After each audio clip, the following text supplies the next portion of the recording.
In this section, we're going to look at two different methods for solving simultaneous equations. But first of all, what do we mean by simultaneous equations?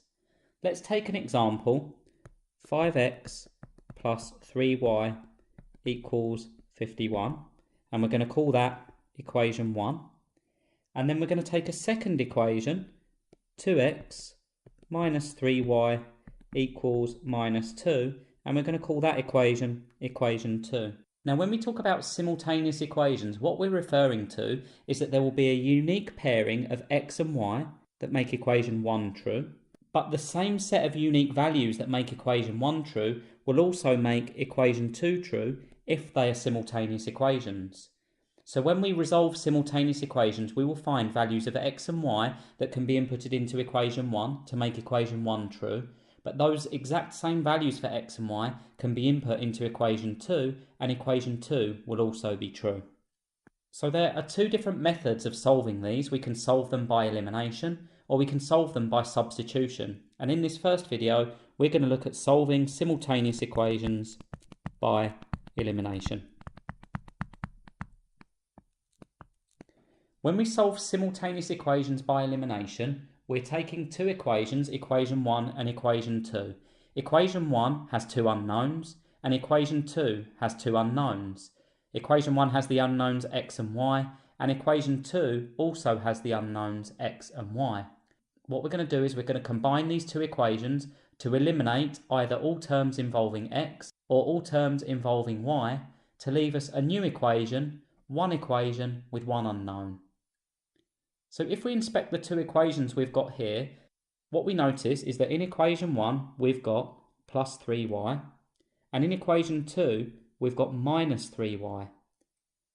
So what we can do in order to eliminate all terms involving y is add equation 1 and equation 2 together. So equation 1 plus equation 2. Now when we add equation 1 and equation 2 together, the first thing we need to do is add all terms involving x. So we've got from equation 1 we've got 5x, and from equation 2 we've got 2x. Well, 5x plus 2x equals 7x. The next thing we do is add all terms involving y.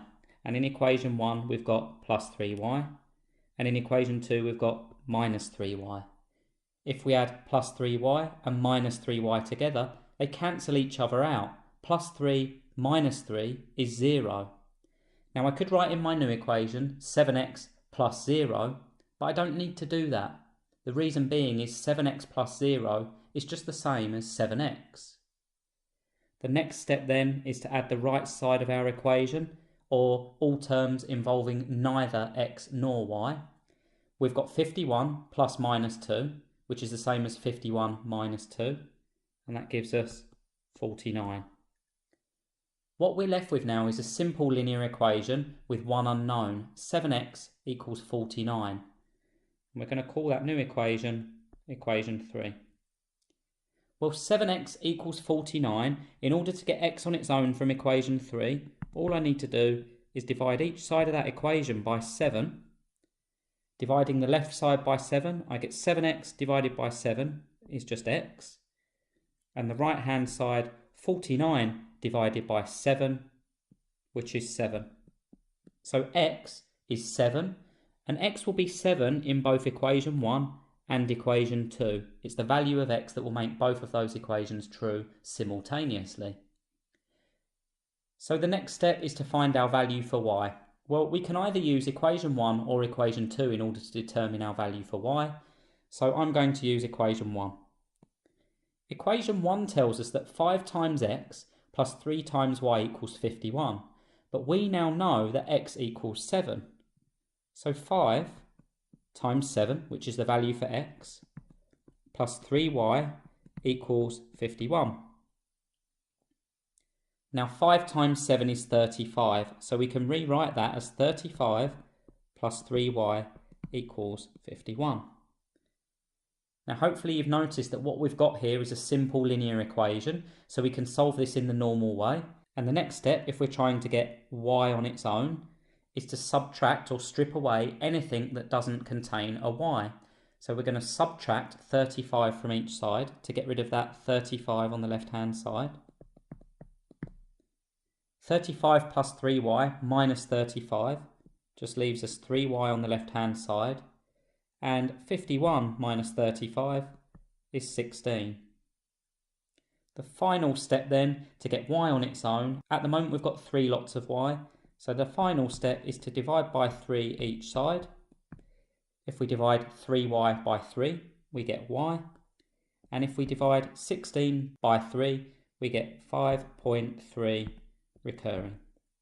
Therefore, if we input the value of x of 7 and 5.3 into equation 1, it would come out as 51, and if we input those values into equation 2, for x and y, we would come out with minus 2. The next example is slightly different. If we had 5x plus 2y equaling 47, and we had 2x minus y equaling 8, then what we can see here is there is no simple way of combining equation 1 and equation 2. We can't add them together. We can't subtract one from the other, so we're going to have to do a preliminary step before we can go about combining these equations. And that preliminary step is going to be to multiply equation 2 by 2. Now the reason we're going to do that, if we inspect the terms involving y, we see that we've got 2y in equation 1, and at the moment we've got minus y in equation 2. But if we multiply equation 2 by 2, then we're going to be left with minus 2y, and equation 1 has 2y, so when we combine them, we can eliminate all terms involving y. So let's do that now. If we do 2 times 2, or 2 times equation 2, then we get 2x times 2 is 4x, minus y times 2 is minus 2y, and 8 times 2 is 16. I'm going to call this new equation, equation 3. Now the two equations that we need to combine are equation 1 up here and equation 3. When we combine them two equations, we can eliminate all terms involving y. So let's do that now. Let's do equation 1 plus equation 3. So adding all x terms from equation 1 and 3, we get 5x plus 4x, which is 9x. Adding all terms involving y from equation 1 and 3, we've got plus 2y plus minus 2y. So all terms involving y cancel each other out. If we move to the right hand side, we've got all terms with neither x nor y. 47 plus 16 equals 63. Again, we've got a simple linear equation which says 9x equals 63. If we divide each side by 9, then we get x equals 63 over 9, which once again is 7. So we've found our value of x that makes equation 1 and equation 2 true. Now we need to find our value of y. Now this time I'm going to use equation 2. Again, it makes no difference. I could use equation 1 or equation 2. In actual fact, I could even use equation 3 because the new equation is also true. But I'm going to use equation 2, which says 2x minus y equals 8. And I now know that x equals 7. So I get 2 times 7 minus y equals 8. 2 times 7 is just 14. So 14 minus y equals 8. Again, we've got a simple linear equation. So the next step for me, if I want to get y on its own, the next step is to strip away anything that doesn't contain y. So I'm going to need to minus 14 from each side of that equation. When I minus 14 from the left-hand side, I'll be left with minus y. And when I minus 14 from the right-hand side, 8 minus 14 is minus 6. Well, if minus y equals minus 6, then y must equal 6. All I've done there is change the sign of the left and right hand side of the equation. And we're left with y equals 6.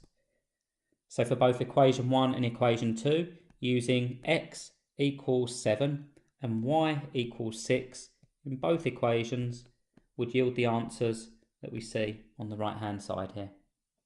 The final example is different again, and this time we're going to do 4x minus 3y equals 10 for equation 1. And equation 2, we're going to do 6x plus 4y equals 49. Now what makes this equation different is that there's no way of multiplying equation 1 or equation 2 by a single number in order to enable us to eliminate terms involving x or y. The reason being is if we were to, for example, multiply equation 1 by 2, we would then have 8x and we'd have minus 6y. So our x terms and y terms still wouldn't match up with what we have in equation 2. What we have to do in this instance is we have to look for the lowest common multiple that we can use for both of these equations.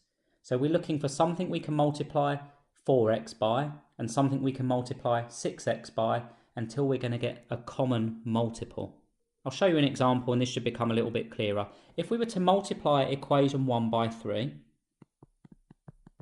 and we were to multiply equation 2 by 2, and let's see what we would get. Well, 4x times 3 is 12x. And minus 3y times 3 is minus 9y.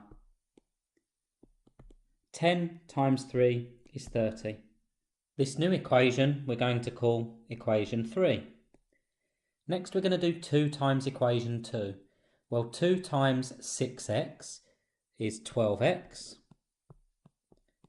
2 times plus 4y is plus 8y. And 2 times 49 is 98. This one we're going to call equation 4. Now what we're looking for is a way of combining equation 3 and equation 4 to either eliminate all terms involving x or eliminate all terms involving y. And the easiest one for us to eliminate is terms involving x. Both equation 3 and equation 4 have 12x and 12x. So what we're going to do is we're actually going to subtract one of those equations from the other. Now my preference this time is I'm going to take equation 4 and I'm going to subtract equation 3. And the reason I'm going to do it that way round is so that I don't end up with lots of negative numbers. So I'm doing 12x from equation 4 minus 12x from equation 3. Well, 12x minus 12x is just 0. I'm then doing 8y from equation 4 minus 9y from equation 3. Well, minus a minus is the same as plus. So what I've got is 8y plus 9y, which is 17y. And subtracting 30 from 98, or 98 minus 30, I get 68. The final step then, as we now have a simple linear equation, is to divide each side of that equation by 17. 17y divided by 17 is just y, and 68 divided by 17 is just 4. Therefore, y equals 4.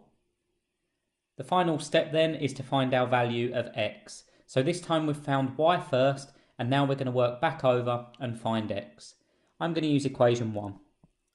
Equation 1 says that 4 times x, which is the thing we're trying to find, minus 3 times y, minus 3 times, well, we know that the value of y is 4. So now I'm going to write minus 3 times 4.